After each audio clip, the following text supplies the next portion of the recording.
Big breaking అని చెప్పి పొద్దున లేచిన దగ్గర నుంచి వీళ్ళు సాయిబాబాని తిట్టారా, వాళ్ళు శివుని తిట్టారా, వీళ్ళు విష్ణుని తిట్టారా, వాళ్ళు కృష్ణుని తిట్టారా, లేకపోతే వాళ్ళు ఈ స్కామ్ చేశారా, వాళ్ళు స్కానర్లు పెట్టి అడుక్కున్నారా, ఇంకో పని చేశారా, ఇదే భాగవతం తప్ప ఆడవాళ్ళు మగవాళ్ళు కలిసి కొట్టుకోవడం తప్ప ఇంకోటి లేదు. సోషల్ మీడియా అంటే బ్రేకింగ్ న్యూస్లు. ఇవాళ ఏం జరిగిందో తెలుసా, ఇవాళ ఎవరెవరికి తగాదా అయిందో తెలుసా. ఎదురుకు రోజుల్లో ఇంటి పక్కన తగాదాలు ఉండేవి, లేకపోతే బంధువులకి తగాదాలు ఉండేవి. ఇవన్నీ పోయి సోషల్ మీడియాలో ఏం జరుగుతోంది అంటే ఒక వర్గాలుగా చీరిపోయి ఒక దేవుడు అంటే గొప్ప, ఒక దేవుడు అంటే గొప్ప, ఒక దేవుడు అంటే గొప్ప, ఒక దేవుడు అంటే గొప్ప. అసలు ఎవరి దేవుళ్ళు వాళ్ళు కొలుచుకుంటున్నప్పుడు, ఇప్పుడు నేనున్నా నా ఇంట్లో బోల్డ్ మంది దేవుళ్ళు ఉన్నారు, చాలా మంది దేవుళ్ళు ఉన్నారు, ఉంటారు. అసలు వీళ్ళకెందుకు బాధ, వీళ్ళకెందుకు వచ్చిన తిప్పలు? ఇష్టారాజ్యంగా ఆడలేదు, మగ లేదు, పెద్ద లేదు, చిన్న లేదు, ఏమీ లేదు, ఇష్టారాజ్యంగా తిట్టిపోసేసుకుంటున్నారు. ఇష్టారాజ్యం. ఇంకా హిందూ మతంలోని గబ్బు పట్టిస్తున్నారు వీళ్ళంతా యూట్యూబ్లో చేరి. చాలా అసహ్యకరంగా ఉంటుంది. యూట్యూబ్ ఓపెన్ చేయాలనగానే అరే సాయిబాబా అన్నవాడిని తీసుకురండి రా, వాడి మెడకాయ కొద్దాం, కృష్ణుడు అన్నవాళ్ళని తండ్రి మిమ్మల్ని తెగ నరుగుతాం, లేకపోతే శివుడిని అన్నవాళ్ళని తీసుకురండి మీకు పుట్టగతులు ఉండవు. వీళ్ళందరినీ నేను ఏది పడితే అది బత్తాయిలాగా పిసుకపడేస్తారనే వాళ్ళు ఒకళ్ళు రాజ్యాంగ ఇష్టమైన మాటలు మాట్లాడేసుకుంటున్నారు. ఒక ఆడవాళ్ళని అనొచ్చా అని లేదు, ఒక మగవాళ్ళని అనొచ్చా లేదు, ఒక గౌరవం కానీ, ఒక మర్యాద కానీ, ఒక సాంప్రదాయాలు కానీ అన్నీ మర్చిపోయి ఇష్టారాజ్యంగా బడి తెగించేసి యూట్యూబ్లో సోషల్ మీడియాలో తిట్టిపోసేసుకుంటున్నారు.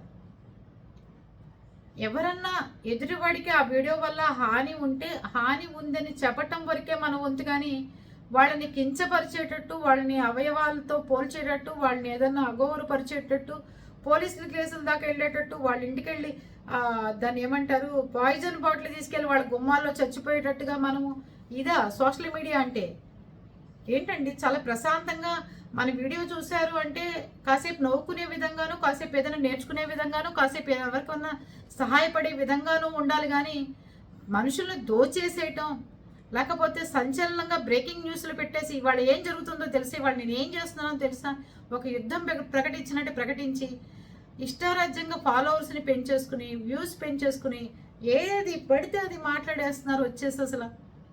అసలు ఇప్పుడు సాయిబాబా మంచివాడో చెడ్డవాడో ఎందుకు? అసలు అక్కడికి వచ్చిన డబ్బులు ఎడిపోతున్నాయి ఎందుకు?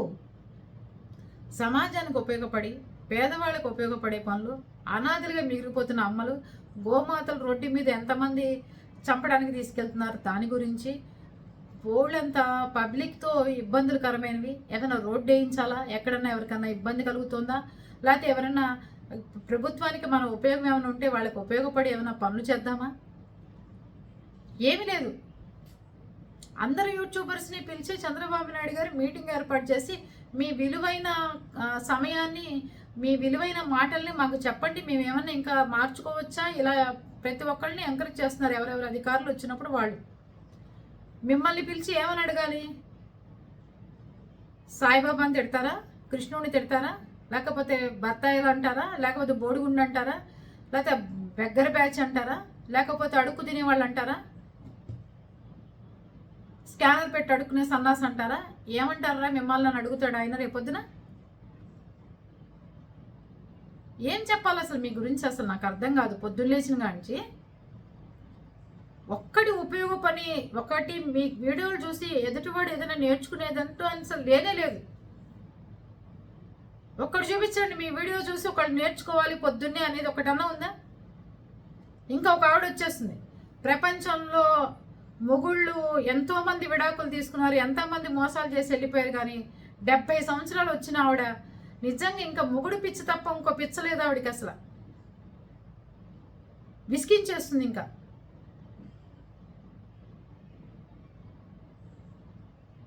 వాడికి కామం, వాడు పక్కవాడి పెళ్ళాన్ని చూస్తాడు, ఇంట్లో పెళ్ళని చెరగట్టుకున్నా చోటు పక్కవాడి పెళ్ళాన్ని చూస్తా అంటే ఎవడన్నా మన ఇంటికి వస్తే వాడిని చూసే వీడు మన్ని చూస్తున్నాడా, వాడి పెళ్ళాన్ని చూస్తున్నాడా అని మనమే క్వశ్చన్ చేసుకునేటట్టు అనుమానం రేకెత్తిస్తుంది ఆవిడ.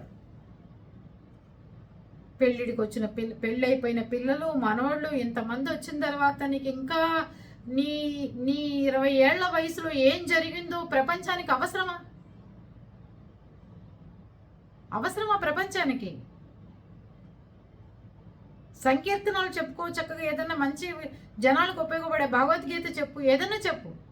70 ఏళ్ల వయసులో నువ్వు ఎలా మోసపోయావు, నిన్ను ఎలా లేపుకొచ్చాడు, ఇవంతా ఎందుకమ్మా అసహ్యకరమైన విషయాలు అసలు నాకు తెలియగడుగుతా. ఆయన లేపుకొచ్చిందని నీకు బుద్ధి ఉండాలి కదా, నువ్వెలా లేచొచ్చు? ఒకరోజు మోసపోతావు, మనిషి లేపుకొస్తే, రెండో రోజు మోసపోతాడు, మూడో రోజు మోసపోతాడు, నాలుగో రోజు మోసపోతాడు. ఆయన కాలేజీకో ఎక్కడికో పోతాడు కదా, పోయినప్పుడు నువ్వు పారిపోవచ్చుగా, నీ పుట్టింటికి పారిపోవచ్చు కదా, నిన్ను మోసం చేసి తీసుకుపోతే. ఒక్కటి పిల్లలు కానీ ఆడవాళ్ళు కానీ ఇంట్లో పెట్టుకుంటే యూట్యూబ్ నేర్చుకునేదంటూ ఒక్కటి లేదు దాంట్లో. అంత అంత అసహ్యకరమైన మాటలు, అసహ్యకరంగా ఒకళ్ళని ద్వేషించడం, ఒకళ్ళని దూషించడం, ఒకళ్ళని మాట్లాడటం, ఒకళ్ళని కించపరచడం, ఇంకో రకం. ఏంటిది? ఒకడు అవునంటే ఇంకోటి వెంటనే కాదనాలి దాన్ని. ద్వేషం దేనికి? మనందరం ఒక కుటుంబం యూట్యూబ్లో ఉన్నప్పుడు మనందరం ఒక దాని మీద నిలబడి మాట్లాడుకోవాలి. ఎంతమంది మన చూసి నవ్వుతున్నారు? ఒక హిందూ మతం అంతా అసహ్యంగా చెప్పుకుంటున్నారే, ఇంక ఏ మతాల్లోనే ఇలా కొట్టుకుంటున్నారా? యూట్యూబ్లో అన్ని ఛానల్స్లోకి వెళ్ళి చూడండి, అన్ని ఊళ్ళకి వెళ్ళి చూడండి, అన్ని రాష్ట్రాలకు వెళ్ళి చూడండి. హిందూ మతంలో ఉన్నంత ఇట్లాంటి మనుషులు ఎక్కడా లేరనిపిస్తుంది నాకు. పొద్దున్న లేచిన కానీ చింతే, పెద్ద పెద్ద పేర్లు, పెద్ద పెద్ద థంబ్నెయిల్స్, పెద్ద పెద్ద ఫోటోలు, అసలు గ్రాఫిక్స్. రాజమౌళి గారికి కూడా తెలియదు అట్లాంటి గ్రాఫిక్స్ తీయటం. అసలు అంత మొహాలు పెట్టేసి వాళ్ళని పెట్టి వాళ్ళకి పెట్టే థంబ్నెయిల్ కానీ అమ్మమ్మమ్మమ్మ. సినిమా మీద కూడా ఇట్లా రావు అసలు. సినిమా వాల్ పోస్టర్ కూడా ఉండదు అలాగా.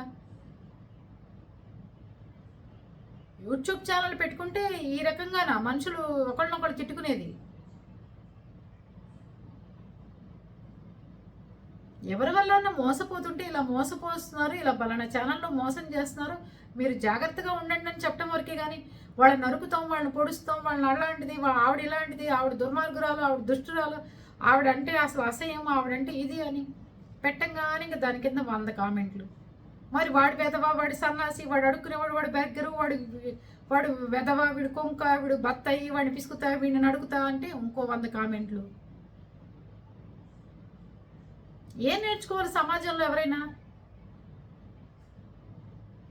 ఇంట్లో ఎలాగో తలనొప్పులు ఉంటాయి ఆడవాళ్ళకి, మొగుడు వల్ల, పిల్లల వల్ల, పనమ్మాయి వల్ల, అత్తగారుల వల్ల, మామగారుల వల్ల, బొచ్చడు ఫ్యామిలీస్ వల్ల. అరే యూట్యూబ్ చూసి కాసేపు ఏదో అలా ఆన్ చేసుకుని వంట చేసుకుందాం సరదాగా అనుకుంటే ఈ రకమైన, ఇంకా వాళ్ళకి వంట చేసే వాళ్ళకి అది తీసుకెళ్ళి ఎవడొకటి పొడవాలనిపిస్తుంది ఆ వీడియోలు చూసిన తర్వాత. వైలెంట్, అంత వైలెంట్గా నరకండ్రా, చంపండ్రా, పొడవండ్రా, ఇలా ఫోజులు పెట్టి, అలా ఫోజులు పెట్టి, కుంకుమ బొట్లు పైకి పెట్టి, కిందకి పెట్టి, పెద్ద పెద్ద గ్రాఫిక్స్తో రాత్రిపూట నిద్రపోతే అందరి కళ్ళలోకి రావడం. అసలు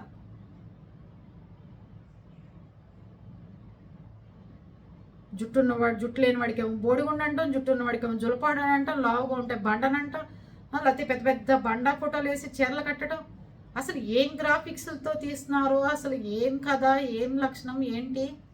తలని తన్నేవాడు ఉంటే తాడిని తన్నేవాడు ఉంటాట. అందుకని హిందూ మతంలో పుట్టినందుకు కొంచెం అదుపాజ్ఞలో ఉండి ఎవరి వీడియోలు వాడు చక్కగా చేసుకోండి. ఒకళ్ళ వీడియోలో కనుక నిజంగా ప్రజలకు అన్యాయం జరిగి ఇబ్బంది కలిగేటట్టు ఉంటే చెప్పడంలో ఎలాంటి తప్పు లేదు. కానీ ఒకళ్ళు కించపరిచే విధంగా మాట్లాడుకోవడం మాత్రం చాలా చాలా తప్పు. ఆవిడ ఇలా చేస్తోంది తప్పు అని చెప్పడం వరకే మన బాధ్యత తప్ప ఇష్టారాజ్యంగా అసలు బెగ్గరి బ్యాచ్, పిచ్చి బ్యాచ్, బత్తాయి బ్యాచ్, సన్నాసులు, కుంకలు, అసలు కళ్ళు మూసుకుంటే భయంకరమైన దృశ్యాలు కళ్ళల్లో. యూట్యూబ్ పెట్టాలంటే భయం వేస్తుంది. అది పరిస్థితి. ప్లీజ్ అండి, లేడీస్కి పాపం టైంపాస్ కోసం ఈ యూట్యూబ్ని వాడుకుంటూ ఉంటారు. ఏంటో ఇంత తమ్మినేలు ఇంత బాగా పెట్టారు, అసలు రాజమౌళికి ఇంత గ్రాఫిక్స్ తీయటం చేత కాలేదే, ఇంత అసలు బాహుబలి 2 కూడా అంత పెద్ద పెద్ద పోస్టర్లు అయినా ఆయన అలాంటి గ్రాఫిక్స్తో కూడుకున్న పోస్టర్లు వస్తున్నాయి. అది పరిస్థితి. డబ్బులు కూడా మళ్ళీ గ్రాఫిక్స్కి పెట్టి డబ్బులు వేస్ట్ చేసుకోవడం, మళ్ళీ దానికోసం ఎడిటింగ్లు, దానికోసం మళ్ళీ పెద్ద తలనొప్పులు, ఇది పరిస్థితి.